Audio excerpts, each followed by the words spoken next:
How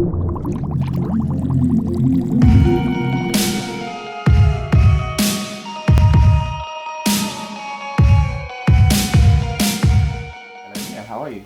I'm good. What's going on? What's going on? I'm fine, thank you. Congratulations on your recent number one with Let Me Love You. Thank you very much.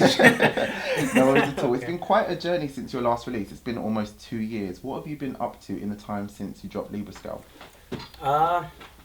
In the time since I dropped Libra Scale, I've basically been living and building, learning from mistakes that I made with that album. I to this day, I feel like that one was it's probably my worst one. Not that it was just horrible, but it wasn't as good as it should have been. So learning from those mistakes and preparing for this fifth one, yeah. Okay, which obviously brings us to R.E.D, Realising Every Dream. Yes, indeed. Coming off the last project, what was your game plan going into this one? You just mentioned that, you weren't as satisfied with the last project. What was your game plan going into this one? The game plan going into this album was to basically, to take it back to the basics, so to speak. To make sure that I made it about the music and nothing more. With the first album, not the first album, with the last album with Libra Scale, it was a concept album. So it was about, my main focus with that album was on the visuals and making sure that the storyline got out right, and still didn't wind up getting out right. There's a lot of firsts for me on that album, a lot of things I had never done before. But I feel like the reason that album didn't really compute in the States was, for one, the storyline was a bit confusing, after all the changes and corners that have to get cut and all of that stuff.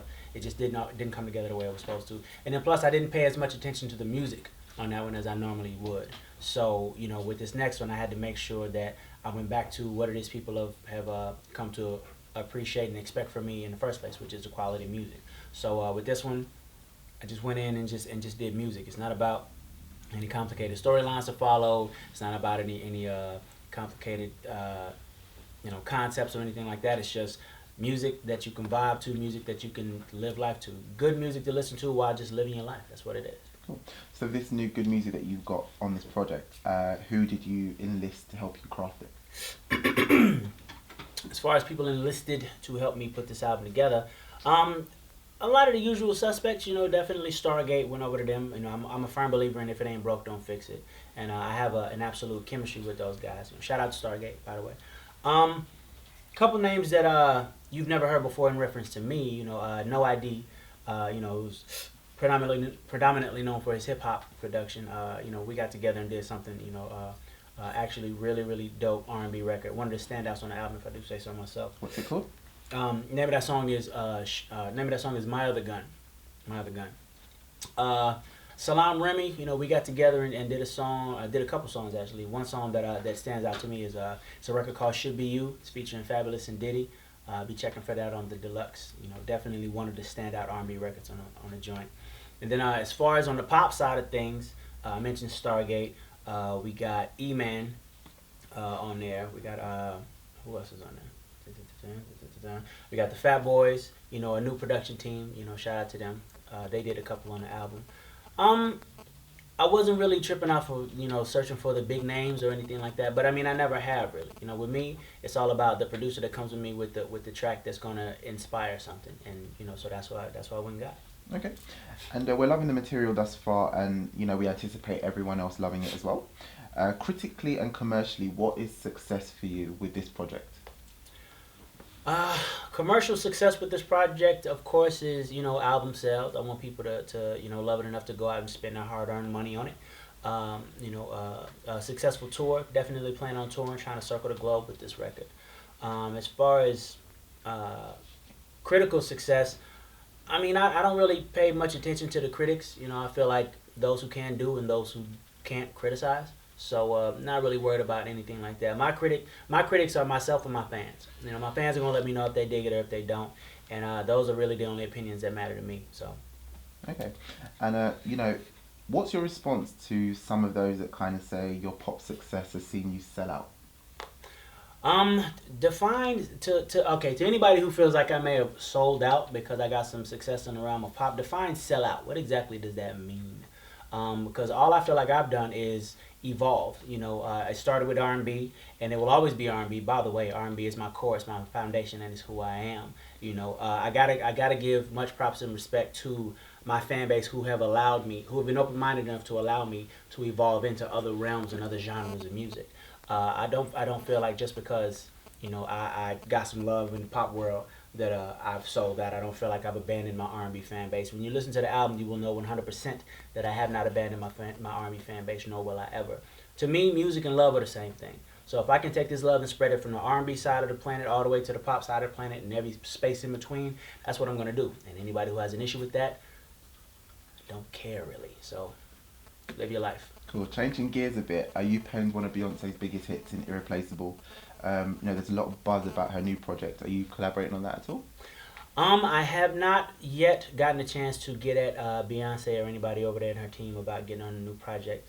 Not yet, but I'm pretty sure that if I don't receive a call soon, I'm gonna call them. And we're gonna make that. We're gonna make that happen. Cool. And we recently heard congratulations on your new position at Motown, head of A&R. What has the transition been like from being an artist to an exec? The transition from artist to executive is definitely it's a work in progress. It's not an easy one, I will say that. The language of an artist and the language of an executive are not always the same language. Actually, more times than not, they're not the same language. So it's basically it's like learning a whole new language. It's learning how to be an entirely different person. It's literally splitting myself in half. There's NeYo the artist, NeYo the executive, and they don't always see eye to eye. They don't always get along. Another thing that I found is that taking either one of these and putting them in the opposite world can be a bit catastrophic. If I were to go into the studio with the mindset of an executive, it would definitely put the chokehold on my creativity because to be an executive is to not think the way an artist thinks. An artist thinks in the realm of vibe and how it feels and energies and things like that, whereas an executive is more practicality and numbers and is it marketable and smoke and mirrors and all of that stuff, and it's just things that an artist would never think of. Things that were you to try to create art with these things in mind, the art would be very hollow and shallow and just probably not very good, damn it. So with that being said, it's just a matter of understanding that there's two different hats and knowing when to wear which one. Although your new role at Motown sees you nurturing new talent, if you had a wish list of someone who you could help to mould their comeback, so an established act that, or at the very least, pen a track for them for a comeback project, who would it be and why? Comeback project.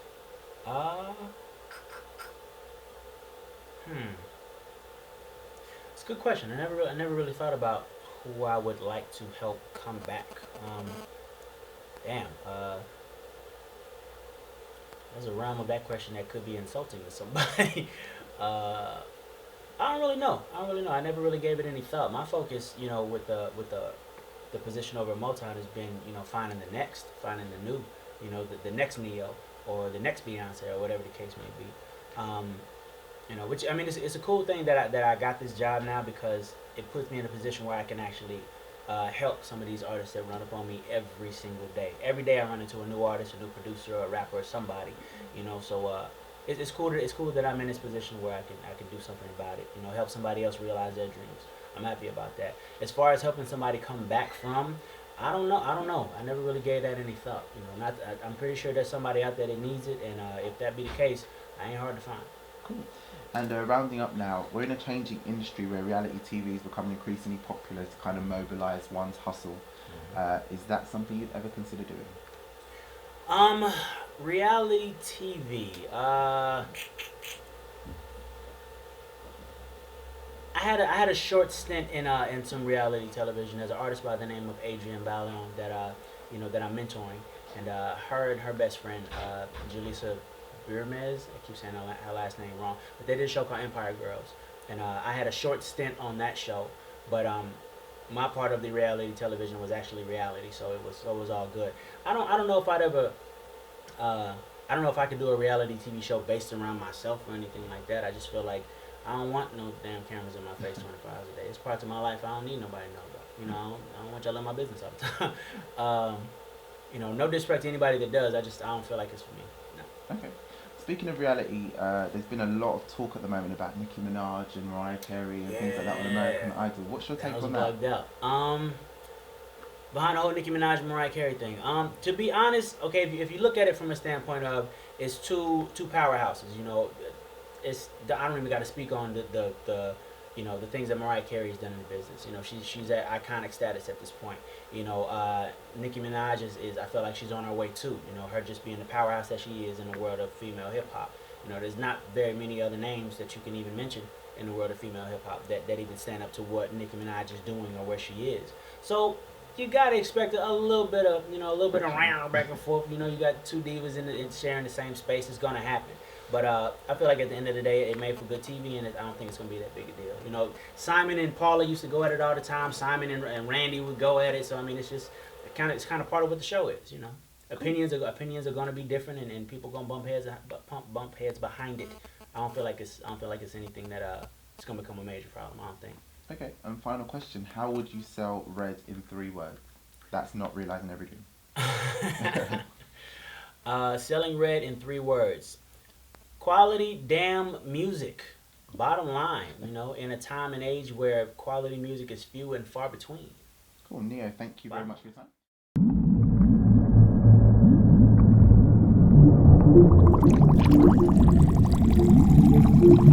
time.